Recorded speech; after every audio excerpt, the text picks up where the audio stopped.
Bismillahirrahmanirrahim, alhamdulillahi rabbil alamin.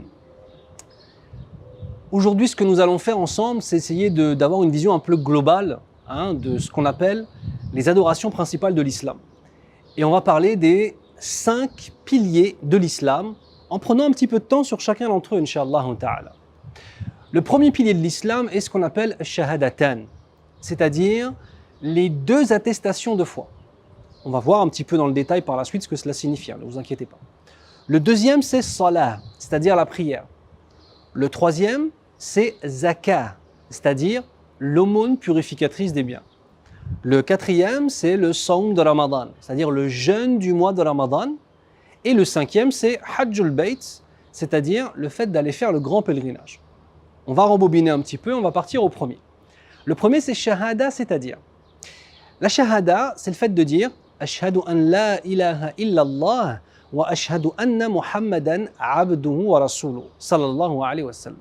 Ce qui signifie, j'atteste qu'il n'y a d'autres divinités dignes d'adoration qu'Allah et j'atteste que Muhammad sallallahu alayhi wa sallam est le messager d'Allah. Donc qu'est-ce que cela signifie? C'est un contrat que l'on passe. Pour devenir musulman, tu n'as qu'à dire cette parole. Tu n'as pas besoin d'étudier pendant plusieurs années, il n'y a pas de cérémonie spécifique pour la conversion à l'islam. L'islam est une religion, est un mode de vie qui est en accord avec la réalité et qui donc est facile, alhamdoulilah. Pour devenir musulman, une personne n'a qu'à prononcer les paroles que je vous ai dites juste avant, avec la certitude que c'est la vérité. Donc à travers ce contrat que l'on passe, shahadatan, les 2 attestations de foi, nous reconnaissons l'unicité absolue d'Allah et nous reconnaissons que le dernier des messages qui a été donné à l'humanité, c'est celui qui a reçu Muhammad sallallahu alayhi wa sallam, sans pour autant venir annuler le fait que la Torah a été révélée à Moussa alayhi salam, que l'évangile a été donné à Isa alayhi salam, que les psaumes ont été donnés à Daoud alayhi salam, David. Cette shahada, c'est le premier pilier, c'est le contrat. Ensuite, nous passons aux actions en tant que telles, même si la shahada est une action de la langue. Nous passons aux actions. La prière, as-sila, as-salah, c'est-à-dire le lien que l'on va avoir entre nous et Allah. Et nous aurons ici une dimension extrêmement importante, et on en parlera beaucoup plus longuement dans une autre vidéo, c'est la dimension de qiyamul qalb. Je suis debout par mon corps, et je vais faire des mouvements par mon corps, effectivement, mais je vais faire aussi ces mouvements-là avec mon cœur. Je vais la ressentir. La prière est le lien entre nous et notre Seigneur. Vous voyez ce contrat? On va concrétiser le contrat à travers la première des actions, qui est la première qui sera jugée au jour du jugement, qui est celle que le prophète sallallahu alayhi wa sallam mentionne comme étant la différence entre celui qui est musulman et celui qui n'est pas musulman. Donc c'est un élément qui est fondamental. Le troisième pilier, c'est zakat al-mal. Zakka yuzakki signifie purifier. Zakat al-mal, il faut le traduire par le fait de dire que c'est l'impôt purificateur de nos biens. Tout émane d'Allah. Si par exemple j'arrive à avoir chaque année, je ne sais pas, 100 000 euros de côté, on fait des calculs, on est riche, 100 000 euros de côté, ces 100 000 euros de côté, s'ils répondent à un certain nombre de conditions que je ne vais pas énoncer maintenant parce que ce serait long, je vais devoir payer 2,5% de ces 100 000 euros à qui? À l'imam? Non. À une personne de notre choix qu'on aime bien? Non. À un responsable politique? Non, absolument pas. Aux nécessiteux. Et parmi les nécessiteux, on a ce qu'on appelle al-fuqara ou al-masakin, les pauvres et les indigents.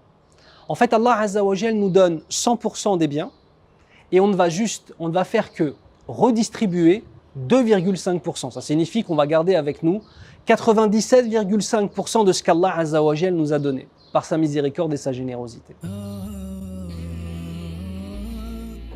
Le 4e pilier de l'islam est celui de siyam, c'est-à-dire le fait de jeûner. Sawm Ramadan, le fait de jeûner pendant le mois de Ramadan. Et ça, tout le monde le connaît. Alors c'est très important de comprendre que la vision en fait du siyam, de Sawm Ramadan, du jeûne du mois de Ramadan, c'est celle de la purification de l'âme et du cœur par le biais de la purification du corps. Purification de l'âme et du cœur par le biais de la purification du corps. Nous ne sommes pas simplement dans le fait de ne pas manger et de ne pas boire pour perdre du sport ou être plus svelte ou fit, c'est absolument pas ça. Le but, c'est de faire en sorte de se détacher des choses de la vie d'ici-bas. Les repas rythment nos journées et la nourriture a une place extrêmement importante. Eh bien, vous voyez, cette chose-là que nos âmes aiment, on les prive de cela pendant un certain nombre d'heures, premièrement. Et deuxièmement, ça nous permet en fait de ressentir ce que les pauvres ressentent, ce que les personnes qui n'ont pas à manger et pas à boire peuvent ressentir.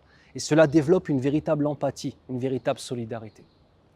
Le cinquième et dernier pilier de l'islam, c'est celui du Hajj. Pareil, tout le monde sait que les musulmans vont à la Mecque une fois dans leur vie. Alors, on va enlever tout de suite une légende. Vous voyez la boîte noire qu'on appelle la Kaaba. Nous ne l'adorons pas. On adore Allah. Et si on se dirige tous vers la Kaaba, vers la boîte noire qui est à la Mecque, c'est pour avoir un endroit commun et montrer l'unité des musulmans vis-à-vis de notre croyance. Vous comprenez? Ce n'est pas la même chose. D'accord? Donc le Hajj, on doit y aller une fois dans sa vie si on a les moyens de le faire, à la fois physiquement, mais aussi à la fois au niveau de nos moyens financiers. À partir du moment où on a effectué son Hajj, la plupart du temps, il y a de grands bouleversements, de grands changements dans la vie des musulmans et des musulmanes qui partent faire le Hajj. C'est un moment spirituel, de communion spirituelle, de rapprochement du divin qui est si extraordinaire que les gens qui partent à la Mecque en reviennent complètement changés, Inch'Allah ta'ala. Alors j'espère que ce court exposé sur les 5 piliers d'Islam a été clair. On va quand même les répéter pour faire en sorte que tout soit clair. Le premier, c'est le contrat qu'on passe avec Allah, d'accord, qui est le fait de faire la shahada, c'est-à-dire l'attestation de foi. Shahadaten, les 2 attestations. J'atteste qu'il n'y a d'autres divinités dignes d'adoration hormis Allah. Et j'atteste que Mohammed sallallahu alayhi wa sallam est le messager d'Allah. Donc là, quand on a fait ça, on a signé le contrat. Ensuite, première action, as-salah, la prière, qu'on a dit qui était sila, le lien entre nous et Allah azza wa jal.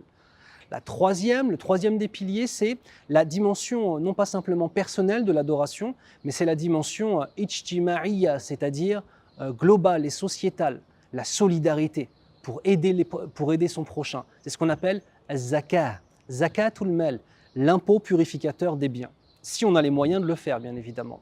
Le quatrième, nous l'avons dit juste avant, c'était le mois de Ramadan, c'est la communion dans la spiritualité, la purification du corps pour obtenir une purification de l'âme et la connaissance de la solidarité et ressentir ce que les pauvres ressentent. Et le dernier, c'est le voyage de ta vie. C'est le Hajj, comme on l'a dit, le grand pèlerinage. J'espère que les choses ont été claires pour vous et pour nous tous. Qu'Allah vous préserve tous et on demande à Allah de nous guider vers la voie droite, ya Rab. On demande à Allah Azza wa Jal de faire en sorte que tous ceux et celles qui sont de confession musulmane puissent devenir de meilleurs musulmans qui se rapprochent du modèle de Mohammed sallallahu alayhi wa sallam.